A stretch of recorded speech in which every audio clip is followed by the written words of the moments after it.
Okay, today I want to talk about all the exciting updates that have been happening in STALKER Gamma recently. I'm not gonna do a long intro, I'm just gonna leave you with this.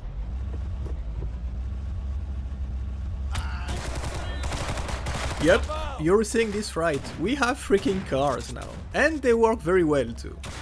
You can drive around, run over enemies. Actually, my favorite pastime so far is trying to lure mutants into anomalies with them. I haven't had so much fun in a while. It's still pretty balanced, as you can get damaged and killed relatively easy, even if you're in a car. There is a variety of cars you can choose from. Well, I shouldn't really say cars, because there's a truck, a tractor, so yeah, and then the Lada and the military jeep so far. They will spawn randomly at the entrance of Darkscape on either side. It actually makes a lot of sense if you think about it, because there was supposed to be a big car chase in Darkscape, but it was scrapped during the development of STALKER Shadow of Chernobyl, and they gave up on the idea. But that's the reason Darkscape is so huge compared to other maps, and it's such a pain to cross on foot, so now you have cars to solve the issue. They're super easy to use, simply press the interact key, that should be F by default to get into the car, and press your detector key, that should be caps lock by default, to start the engine, and that's it. Okay, now let's talk about my second favorite thing in the updates, base building. It's gonna let you transform a place, for example this back room here, into this. You can now make your own hideout, and there's a variety of furniture you can craft. Everything can be made with the basic toolkit, so it's very accessible, and it only requires like basic materials that you're gonna get disassembling most of the junk you find around. After crafting, you can simply place your stuff wherever you want. It can be picked up and placed back as much as you want, so you can change bases, go everywhere with it. The most useful item to get started with is definitely the workbench. It doubles as a stash, so you can store all your crafting items in it and use it for repairs, upgrades, crafting without needing everything in your inventory. It's actually amazing. You still need to keep the kits in your inventory though for now. It's the only little annoying detail, but like if they fix this, it's just gonna be perfect. After that, you can craft all kind of different boxes to store your loot. All the stashes have a weight limit now, which kinda makes sense, like not to be able to store an infinite amount of items in them, and it incentivizes you to use the hideout system. You can still use all the different backpacks as stashes, but now the boxes are the way to go. For hoarders like me, or people that like to keep everything neatly organized, it's a dream come true.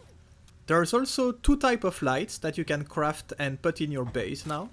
The gas lamp first, that's the nicer looking one in my opinion. That's gonna consume fuel, kerosene, and you're gonna need matches or a fire starting kit to light it on. And another light that runs on battery, if that's more your thing. You can also craft a radio, if you like to listen to music while you're spending hours ordering your inventory. we know how this feels. And lastly, this is more of a gimmick, but there's a literal playable piano that you can put in your hideout if you want to. It can play music for you, or you can play directly.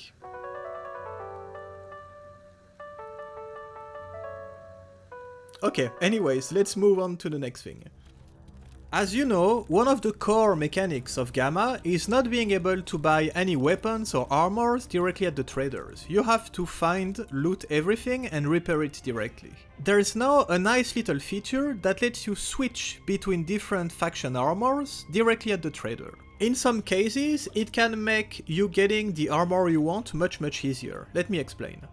Let's say my dream is to have a loner exoskeleton, but I haven't had any luck and I didn't find one.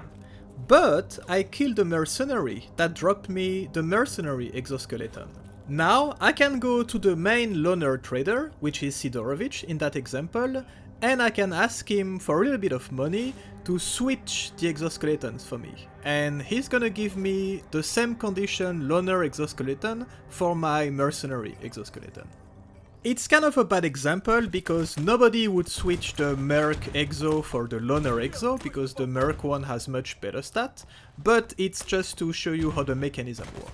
A better example would be what I did in my last Loner playthrough. I'm a huge fan of Siva suits and I got my hands on a Loner Siva suit. And my goal was to switch it with a Merc one because it's one of the best one in my opinion. And it's something I was able to do pretty easily using the disguise system and going directly to the mercenary camp. It's a bit off topic, but the disguise system is a powerful tool to get stuff from enemy's faction that your faction doesn't have access to. Just remember, when you're trying to sneak into an enemy faction base, to use an armor that's in good condition. If you use an armor that you just picked up on a body, that's basically in bad condition and full of holes, you're gonna be discovered pretty quickly. Using something to hide your face is very useful too. Try not to have any active weapons in your hands, not to look too threatening. And avoid having a backpack full of loot of people from the same faction you just killed, because it's really not helping. If you follow all this, you're gonna have plenty of time to sneak into an enemy base and switch armors or go to the vendor. To show you the difference, here's me trying to sneak in by only switching with a bad condition armor. There's also a new system that lets you compare the stats of different weapons, ignoring their condition, so you can really compare what's the best between two different weapons.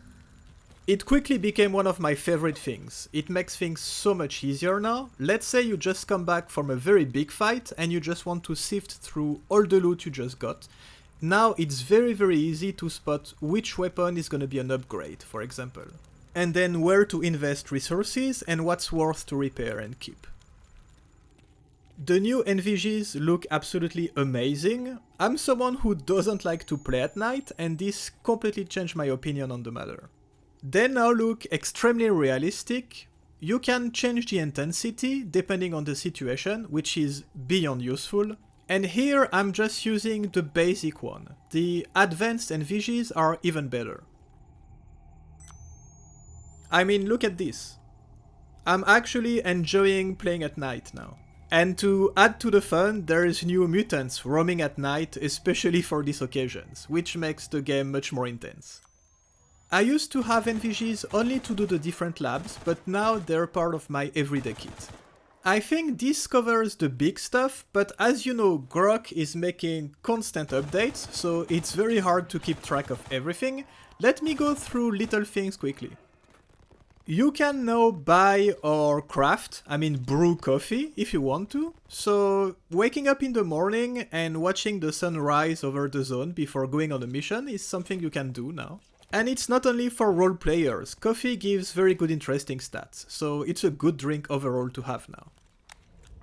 I learned the hard way that controllers are much more scary and dangerous now. If you don't have any side protection, you really need to avoid any close contact, because they're gonna take over your mind and make you kill yourself, basically. So be prepared, because they're not joking around now.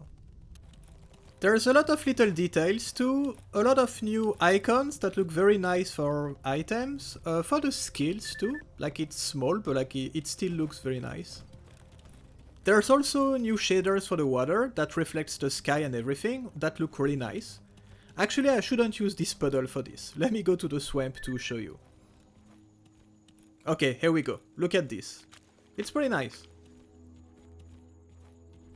There's been a lot of tweaks and quality of life improvements around the gunplay that feel amazing. From the ability to remove and put back your scope quickly if needed, to your weapon rising when you push against the wall, so you need to have realistic angles on your enemies. Like, yeah, a lot of little details that makes things much more realistic.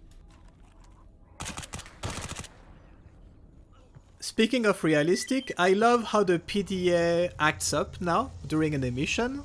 It's a little detail, but it matters. And apparently there's been pretty big improvements to the Alive too, which keeps the zone feeling alive with a lot of mutants and Stalker, but less stuttering and performance issues. Okay, I think that's enough for now. I think I covered all the main things. And again, if you're not playing Gamma, honestly, you're missing out.